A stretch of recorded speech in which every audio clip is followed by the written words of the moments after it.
So welcome back to my class. Today we'll discuss a new topic, and that is money.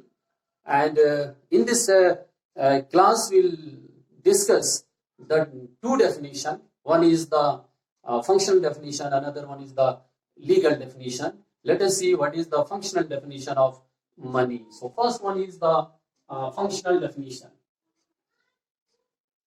Functional definition of money. So, according to this definition, anything which is commonly accepted as a medium of exchange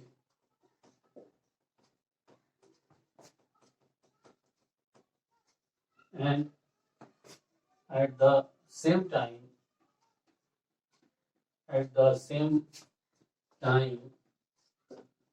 acts as a measure of value, a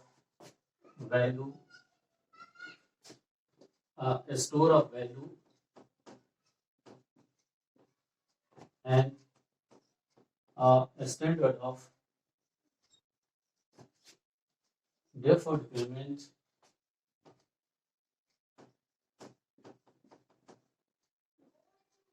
is known as money. So before explaining, we must discuss what are the function of money. Function of money, you are knowing the money is a medium of exchange. It means the goods and services can be exchanged in terms of money. One side you are knowing here, suppose buyer is there, buyer and sellers. Buyers are there, sellers are there.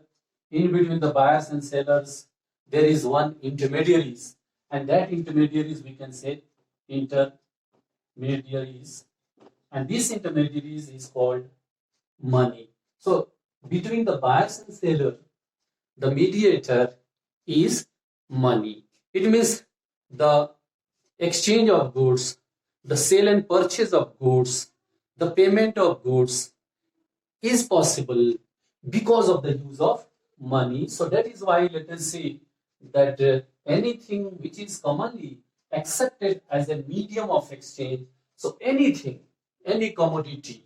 So different times, let us see, we have seen the civilization has changed. Ancient time, the money, different money were used. Ancient times we have seen animals were used, commodities were used, different commodities were used as money, different animals were used as money.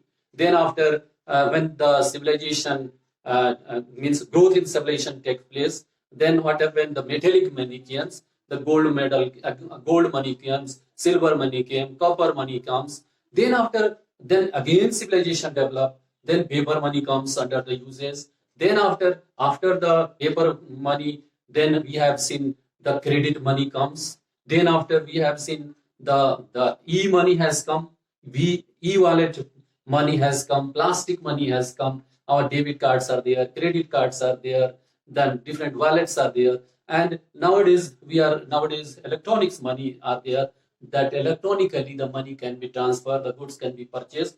It means these all are known as money. So money has passes through the different stages or different phases, and that is related with the civilization. And still we can say that even at the old time, the animals were the medium of exchange, and different commodities were medium of exchange. Nowadays what happened? Our money, the paper money or that plastic money, this is called the medium of exchange. So medium of exchange means medium of payments, and medium of payments taking place in between the buyers and sellers, debtors and creditors. So medium of exchange. The second function of money is also the measure of value.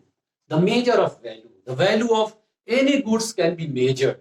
The value of this marker can be measured in terms of money. The value of any commodity, the value of pen can be measured in terms of money. The value of rice can be measured. The value of wheat can be measured. Any commodity, the value of any commodity can be measured in terms of money. If we want to know, if we want the per unit price, then we can measure the large amount of the quantity in terms of money. So value of the goods can be measured in terms of money, and you are knowing that the value of goods are expressed in terms of prices, and that price is what? That is money. So price, we are expressing the value of any goods, any services, the value of any services, any goods and services are expressed in terms of money. But during the time, ancient time, when there was no existence of money, the goods were exchanged for goods. We were calling barter system. During the barter system, there was no any medium of exchange. There was no the measure of value. It was very, very difficult that how many cows needed to exchange one buffaloes, or one buffalo, or how many hens are needed to exchange one goat. So it was very, very difficult to measure the value. But nowadays, let us see, the value of hen can be measured, the value of goat can be measured, the value of cow can be measured, the value of buffaloes can be measured, the value of any commodity can be easily measured in terms of money, and it can be expressed in terms of prices. So that's measurement of money. So money is the function of money is the medium of exchange. The function of money is the measure of value. That the value of any goods can be measured in terms of money.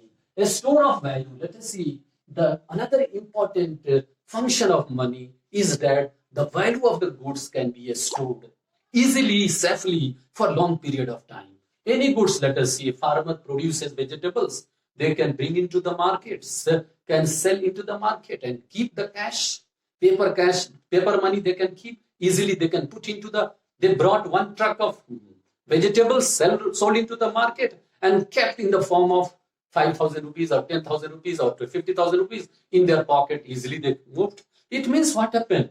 That the goods can be stored and for a long period of time in the form of money. It means goods can be sold and their value can be stored for long period of time. It means storage has become very, very easy. Otherwise, during the barter system, when there was no existence of money, it was very, very difficult to store the value, because some goods cannot be stored, because some goods are perishable, cannot be stored for long period of time. The farmer produces, suppose the milk, and milk cannot be stored for long period of time, and storage requires large spaces and large, let us say, gallons are needed. So how it can be stored? So certainly the farmers, the producer will be in loss. But when money came into existence, it solved all the problem, because the goods can be sold into the market and their value can easily be stored, safely can be stored, and it can be stored in the form of money. So this is a store of value. It means the money perform as a function of a store of value. And a standard of deferred payments. Let us see, we are going to the bank, we are borrowing the money, we are taking the loan, and that loan amounts we are making the payments in easy installment. Future payments we are making. We are working for 1 month, and after 1 month we are getting the salary. It means, let us see, these future payments. This money we can deposit into the bank, and for fixed deposit you are making the deposit into the bank, and after 1 year, after 2 years, after 5 years you are returning and getting the money. It means the money perform as a future payments. It means the interest payments, salary payments, the principal amount payments, any sort of payments, let us see, which can be made in future is the function of money. So this where the problem, when there was no existence of money, then a lot of problem was there. People were, let us say, moving from one person to another person. Who wants my goods and who is having that good? I need that. If there was the coincidence, then only the exchanges were taking place. But nowadays, no need to move anywhere. Easily the goods can be exchanged. The transaction can be done with the help of money. So I think this is the definition, functional definition of money. Once again, let us see, anything which is commonly accepted as a medium of exchange and at the same time acts as a measure of value, a store of value, and a standard of deferred payment is known as money. We'll discuss another definition. Okay, according to this legal definition of money, money is what the law says is money. It means money is what the law says is money. Let us see, anything which the government declares as money is money. It means if anything declared by the government that is money, then everyone have to accept that is money. So on the basis of legal recognition, money is of two kinds. One is legal tender money, another one is non-legal tender money. Non-legal tender money is optional money. Let us see what is legal tender money. Legal tender money is also called legal money.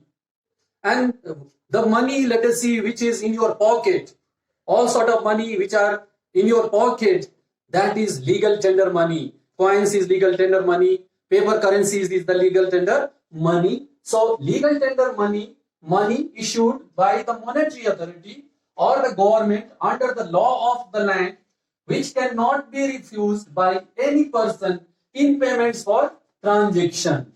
So the money issued by the monetary authority or by the government under the law of the land and which cannot be refused by anyone, it means which should be accepted by all the citizens of a country, that is known as legal tender money. Legal tender money is further classified into two types. One is called limited legal tender money, another one is called unlimited legal tender money. Limited coins is a limited. In our country, these coins are limited legal tender money. It is called limited because it can be accepted up to a maximum limit. Beyond that limit, one can refuse to accept as a payment in terms of coins. It means coins, let us see, is treated as this limited legal tender money, though it is a legal money. And then unlimited legal tender money. Unlimited tender money means the payments of any amount can be accepted in terms of paper currency. So paper currency is a unlimited legal tender money in our country. This second kind of the legal definition is non-legal tender money.